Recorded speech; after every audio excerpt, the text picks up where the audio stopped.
வணக்கம். இது அதிர்வின் இன்றைய பிரதான செய்திகள். முதலில் தலைப்புச் செய்திகள். ஜனாதிபதியின் போதையொழிப்பு நிகழ்வுக்கு 70 பேருந்துகளில் ஆட்கள். வெறிச்சோடிய யாழ் பிரதான பஸ் நிலையம். தப்பிச் செல்ல முயலும் சாரதிகள் மீது கொலை முயற்சி வழக்கு. காவல்துறை எச்சரிக்கை. பாடசாலை பணத்தில் கணவனின் பிறந்த நாள் கொண்டாடிய பெண் அதிபர். அம்பலமான மோசடி.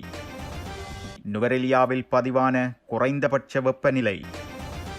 விபத்தில் சிக்கிய முன்னாள் சபாநாயகர் அசோக ரன்பலவின் மனைவி. மது அருந்திவிட்டு எதிரே வந்த சாரதி. கல்வி சீர்திருத்தங்களில் ஒருபோதும் பின்வாங்கப் போவதில்லை பிரதமர் ஹரணி அமரசூரிய. 11 பேருடன் சென்ற விமானம் மாயம். ஊடகங்களில் பரவிய காணொளியால் பதட்டம். இலங்கையில் கண்டுபிடிக்கப்பட்ட மிகப்பெரிய இயற்கை ஊதா நிற நட்சத்திர நீலக்கல். கொழும்பு அரசியலில் மீண்டும் ஏற்பட்டுள்ள குழப்பம். பதவி இழக்கும் அச்சத்தில் எம்பிக்கள். பறிபோகும் தமிழர்களின் நிலங்களை பாதுகாக்க அனைவரும் ஒன்றிணைய வேண்டும் வலியுறுத்து. கல்வி பொதுத்தராதர உயர்தர செயன்முறை பரீட்சை தொடர்பான விசேட அறிவிப்பு.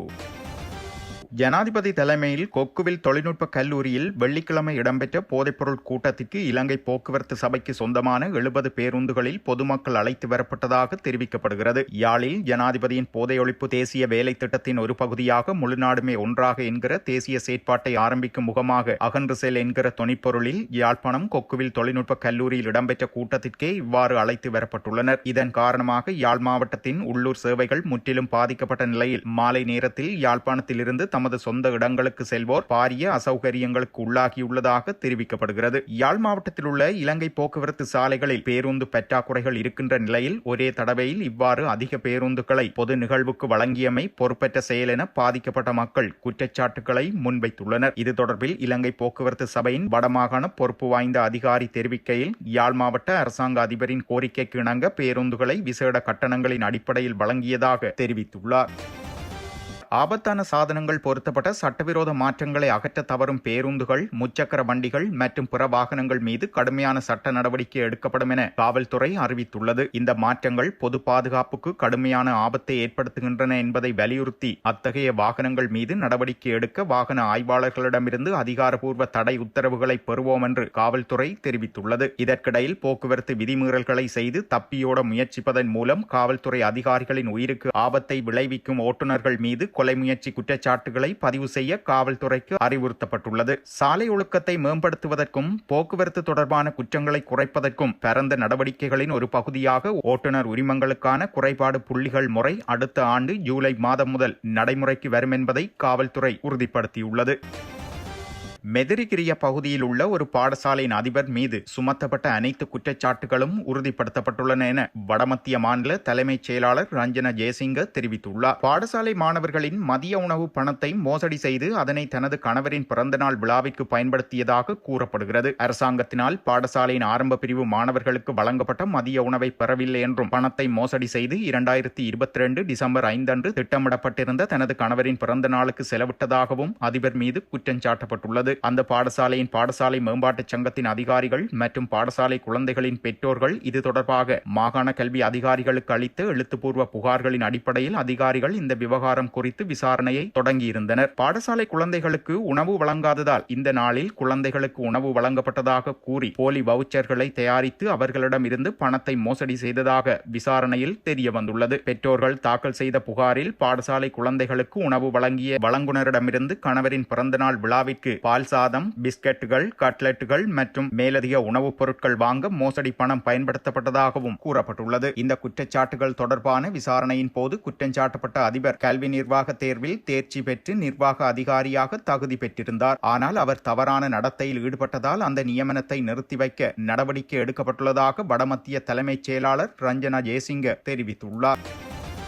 இலங்கையில் நேற்று பதிவான குறைந்தபட்ச வெப்பநிலை நுவரெலியா மாவட்டத்தில் பதிவாகியுள்ளதாக வளிமண்டலவியல் திணைக்களம் தெரிவித்துள்ளது. நுவரெலியா மாவட்டத்தில் வெப்பநிலை 8 பாகை செல்சியஸாக குறைந்திருப்பதாக வளிமண்டலவியல் திணைக்களம் அறிவித்துள்ளது. அதிகாலை வேளையில் பண்டாரவளையில் 11.6 பாகை செல்சியஸாக குறைந்தபட்ச வெப்பநிலையும் பதுளையில் 14.4 டிகிரி செல்சியஸில் வெப்பநிலையும் பதிவாகியுள்ளது. முன்னாள் சபாநாயகர் அசோக ரன்பலவின் மனைவி கார் விபத்தில் சிக்கி வைத்தியசாலையில் அனுமதிக்கப்பட்டுள்ளதாக போலீசார் தெரிவித்துள்ளனர். இந்த விபத்து நேற்று முன்தினம் இரவு அசோக ரன்பலவின் வீட்டின் அருகில் இடம்பெற்றுள்ளதாக பியகம போலீசார் தெரிவித்துள்ளனர். களனி பியகம வீதியில் அசோக ரன்பலவின் மனைவி செலுத்திய காரை வீட்டிற்குள் செலுத்த முற்பட்ட போது களனி திசையிலிருந்து வந்த மற்றொரு கார் அந்த காரில் மோதியுள்ளது. விபத்து தொடர்பில் பாராளுமன்ற உறுப்பினரின் வீட்டில் இரவு பாதுகாப்பு கடமையில் ஈடுபட்டிருந்த போலீஸ் உத்தியோகத்தர் ஒருவர் போலீசாருக்கு அறிவித்துள்ளார். விபத்தை ஏற்படுத்திய மற்றைய காரின் சாரதி களுத்துறை வடக்கு பிரதேசத்தை சேர்ந்தவர் எனவும் விபத்து இடம்பெற்ற சந்தர்ப்பத்தில் அவர் மது அருந்தியிருந்தமை போலீசார் மேற்கொண்ட ஆரம்பகட்ட விசாரணைகளில் தெரிய வந்துள்ளது. இந்நிலையில் விபத்தில் காயமடைந்த அசோக ரன்பலவின் மனைவி தற்போது வைத்தியசாலையில் அனுமதிக்கப்பட்டு சிகிச்சை பெற்று வருவதாகவும் கூறப்படுகிறது. கல்வி சீர்திருத்த செயற்பாட்டில் மாற்றத்தக்க மாற்றங்களை முன்னெடுப்பதில் இருந்து ஒரு அடியை கூட பின்வாங்க போவதில்லை என பிரதமர் கலாநிதி ஹரணி அமரசூரிய தெரிவித்துள்ளார். புத்தளம் வலய கல்வி அதிகாரிகள் மற்றும் அதிபர்களுடன் நேற்று நடைபெற்ற கலந்துரையாடலில் கலந்து கொண்டு உரையாற்றும் போதே அவர் இதனை தெரிவித்துள்ளார். ஆரம்பிக்கப்பட்டுள்ள திட்டங்கள் திட்டமிட்டபடியே நடைமுறைப்படுத்தப்படும் என்றும் குறிப்பிட்டுள்ளார். பிரதமர் மேலும் கூறுகையில், இந்த கல்வி சீர்திருத்த திட்டங்கள் நீண்டகால செயற்பாட்டின் மூலம் அடைய திட்டமிடப்பட்டுள்ளன. அதற்கான உட்கட்டமைப்பு வசதி மேம்பாடு, ஆசிரியர் அதிபர் ஆட்சேர்ப்பு மற்றும் டிஜிட்டல் தொழில்நுட்ப உபகரணங்கள் விநியோகம் ஆகியவை தொடர்ச்சியாக முன்னெடுக்கப்பட்டு வருகின்றன. இவ்வாறான பாரிய செயற்பாட்டின் போது ஒரு சில குழுக்கள் தமது குறுகிய நோக்கங்களை அடைவதற்காக முன்வைக்கும் எதிர்ப்புகளை பொருட்படுத்தாமல் அரசாங்கத்திற்கும் அதிகாரிகளுக்கும் இடையிலான பரஸ்பர நம்பிக்கையை தொடர்ந்து பேண வேண்டும் எனவும், இது பிள்ளைகளின் எதிர்காலத்தை வடிவமைக்கும் மற்றும் முழு நாட்டினதும் எதிர்காலத்தை தீர்மானிக்கும் ஒரு செயற்பாடு என்பதால் இது தொடர்பில் மக்களின் நம்பிக்கையை உறுதிப்படுத்துவது அவசியமாகும் என்றும், கல்வி மாற்ற செயற்பாட்டின் விசேட திட்டங்களுக்கு நாம் நிதி ஒதுக்கியுள்ளோம். உட்கட்டமைப்பு வசதிகள் உள்ளிட்ட டிஜிட்டல் கல்வி வசதிகளான ஊடாடும் தொடுதிரை மற்றும் இணைய இணைப்புகளை முதற்கட்டமாக முதல் 2 மாதங்களுக்குள் தேர்ந்தெடுக்கப்பட்ட 2ஆம் நிலை பாடசாலைகளுக்கு வழங்க திட்டமிட்டுள்ளோம் எனவும் அவர் தெரிவித்துள்ளார். இலங்கையில் கண்டுபிடிக்கப்பட்ட மிகப்பெரிய இயற்கை ஊதா நிற நட்சத்திர நீலக்கல் ஒன்று உலகளாவிய அறிவியல் மற்றும் பண்பாட்டு பதிவுகளில் அதிகாரப்பூர்வமாக அறிமுகப்படுத்தப்பட்டுள்ளது. இது உலகிலேயே இதன் வகையில் பதிவு செய்யப்பட்ட மிகப்பெரிய ரத்தினக்கல் என நிபுணர்கள் தெரிவித்துள்ளனர். ஸ்டார் ஆஃப் பியூலாண்ட் என பெயரிடப்பட்டுள்ள இந்த ரத்தினக்கல் 3536 கரட் எடையை கொண்டதாகும். இது கடந்த சனிக்கிழமை கொழும்பில் நடைபெற்ற ஊடக விளக்க கூட்டத்தில் அறிமுகப்படுத்தப்பட்டுள்ளது. ரத்தினக்கல் நிபுணர்கள் கூறுகையில், இந்த கல் அதிக மேற்பரப்பில் தெளிவாக புலப்படும் 6 கதிர்கள் கொண்ட நட்சத்திர வளைவு காரணமாக தனித்துவம் பெறுகிறதென தெரிவித்துள்ளனர். இந்தோனேசிய கடல்சார் விவகாரம் மற்றும் மீன்பிடி அமைச்சகத்தால் இயக்கப்படும் ATR 42-500 ரக விமானம் ஒன்று நேற்று மகாசர் நகருக்கு அருகே பறந்து கொண்டிருக்கும் போது திடீரென மாயமாகியுள்ளது. இந்தோனேசியாவின் தென் சுலவேசி மாகாணத்தின் தலைநகரான மகாசருக்கு இந்த விமானம் புறப்பட்டுச் சென்றுள்ளது. மகாசரில் உள்ள சுல்தான் ஹசனுதீன் சர்வதேச விமான நிலையத்தில் தரையிறங்க சில நிமிடங்களே இருந்த நிலையில் பிற்பகல் 1:17 அளவில் கட்டுப்பாட்டு அறையுடனான தொடர்பை இந்த விமானம் இழந்திருந்தது. விமானத்தில் 8 ஊழியர்களும் 3 பணியாளர்களும் இருந்ததாக உறுதிப்படுத்தப்பட்டுள்ளது.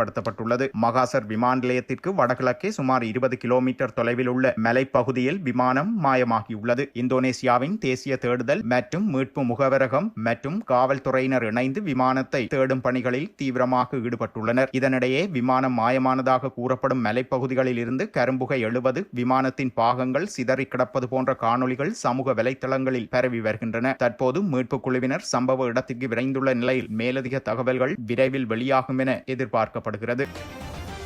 ஐக்கிய தேசிய கட்சிக்கும் ஐக்கிய மக்கள் சக்திக்கும் இடையிலான கூட்டணி என்ற போர்வையில் சில தலைவர்கள் எம்பிக்களை கவர்ந்தெழுக்க முயற்சிப்பதாகவும் இது தோல்வியடையும் அபாயத்தில் இருப்பதாகவும் தெரிவிக்கப்படுகிறது. இந்த சூழ்நிலையில் இரு கட்சிகளுக்கும் இடையிலான கூட்டணி நேர்மையுடன் மேற்கொள்ளப்படவில்லை என்றும் சில தரப்பினர் குற்றம் சாட்டியுள்ளனர். ஐக்கிய மக்கள் சக்தியின் செயற்குழு கூட்டம் சமீபத்தில் நடைபெற்ற போது இரு கட்சிகளுக்கும் இடையிலான கூட்டணி குறித்து கட்சி தலைமையிடம் கேள்வி எழுப்பப்பட்டுள்ளது. மேலும் சில தலைவர்கள் தனியாக சென்று வெற்றி பெற முடியும் என்று நம்பிக்கை கொண்டிருப்பதால் இந்த மனநிலை கூட்டணி செயற்பாட்டிற்கு பெரும் தடையாக இருப்பதாகவும் சில தரப்புகள் தெரிவிக்கின்றன. இதற்கிடையில் இரு கட்சிகளின் கீழ்மட்ட உறுப்பினர்களில் பெரும்பாலானோர் இரு கட்சிகளும் ஒன்றிணையாமல் வெற்றியடைய முடியாதென்று கட்சி தலைமைகளுக்கு சுட்டிக்காட்டியுள்ளனர். இதற்கிடையில் சில தலைவர்கள் UNP SJP கூட்டணிக்கு கடும் எதிர்ப்பு தெரிவித்து வருவதாகவும் சிலர் தலைமை பதவிகளை இழக்கலாம் என்ற அச்சத்தில் இருப்பதாகவும் அரசியல் வட்டாரங்கள் தெரிவிக்கின்றன.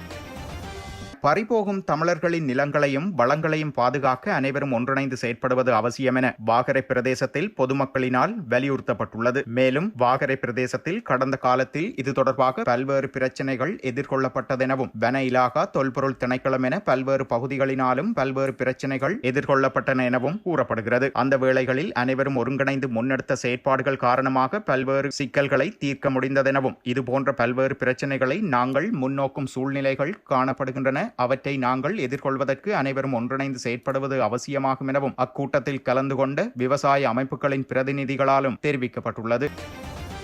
2025 கல்வி பொதுத்தராதர உயர்தர பரீட்சைக்கான மனை பொருளியல் பாடத்திற்குரிய செயன்முறை பரீட்சை தொடர்பில் இலங்கை பரீட்சைகள் திணைக்களம் விசேட அறிவித்தல் ஒன்றை வெளியிட்டுள்ளது. அதன்படி செய்முறை பரீட்சையானது வரும் 2026 ஜனவரி 24 முதல் பிப்ரவரி 2 வரை நாடளாவிய ரீதியில் அமைக்கப்படவுள்ள 42 பரீட்சை நிலையங்களில் நடத்துவதற்குரிய ஏற்பாடுகள் செய்யப்பட்டுள்ளன. பாடசாலை விண்ணப்பதாரர்களின் அனுமதி அட்டைகள் உரிய பாடசாலைகளின் அதிபர்களுக்கும் தனிப்பட்ட விண்ணப்பதாரர்களின் அனுமதி அட்டைகள் அவர்களின் விண்ணப்பங்களில் குறிப்பிடப்பட்டுள்ள முகவரிக்கும் தபால் மூலம் அனுப்பி வைக்கப்பட்டுள்ளதாக பரீட்சைகள் திணைக்களம் குறிப்பிட்டுள்ளது. அனுமதி அட்டைகள் தபால் மூலம் கிடைக்கப்பெறாத பரீட்சார்த்திகளுக்கு 2026 ஜனவரி 19 முதல் இலங்கை பரீட்சைகள் திணைக்களத்தின் உத்தியோகபூர்வ இணையதளத்தின் ஊடாக அனுமதி அட்டைகளை பதிவிறக்கம் செய்து கொள்வதற்கான வசதிகள் செய்யப்பட்டுள்ளதாகவும் குறிப்பிடப்பட்டுள்ளது. இப்பரீட்சை தொடர்பான மேலதிக தகவல்களுக்கு இலங்கை பரீட்சைகள் திணைக்களத்தின் தொடர்பாடல் ஊடகங்கள் ஊடாக வினவ முடியும் எனவும் பரீட்சைகள் திணைக்களம் அறிவித்துள்ளது. இத்துடன் செய்திகள் நிறைவடைகின்றன. மறக்காமல் அதிர்வு சேனலை லைக் மற்றும் சப்ஸ்கிரைப் செய்து கொள்ளுங்கள்.